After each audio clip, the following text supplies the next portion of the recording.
Diwata, lumaki na raw ang ulo. May-ari ng Diwata Paris Overload, suplada daw at isnabero. Diwata Paris Overload, dugyot daw at malangaw. Ayan ang mga issue na binabato kay Diwata. Totoo ba ang mga yan?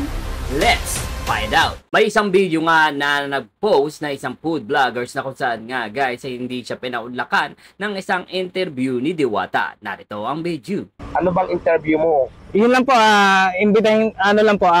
invite ko lang po sa kanila yung ikaw po si Paris. Siguro mamaya na. O sige po, okay po, thank you. Meron So, sa video ito makikita nga natin itong munggi si Diwata dahil nga guys sabi nung nagpo-food vlog guys is busy talaga si Diwata at naka-live siya sa TikTok. So siguro isa yun sa mga reason kung bakit hindi siya napaulakan ng interview.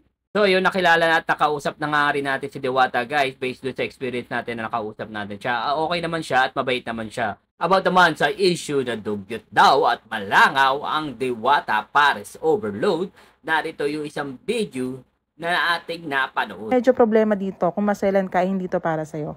Medyo malangaw din at medyo hindi galong kalinis yung area nila. Pero kung sa atin lang, okay lang dahil kanya-kanya naman tayong diskarte sa buhay. So yun nga, wala naman ako nakitang masama doon sa sinabi ng isang food vloggers na kung saan nga medyo malangaw daw yung place. Pero wala naman sa sinabi directly na madumi yung tinitinda ni Diwata. So based doon sa video nga guys, bawal ito sa mga taong maaarte. Kung ikaw yung tipo ng tao na maaarte guys, huwag ka nang pumunta kasi nga itong pagkain na to is street food kung tawagin. Okay? Kung maaarte ka, huwag kang kumain ng Paris Overload. Yun o. Kamusta na-experience dito?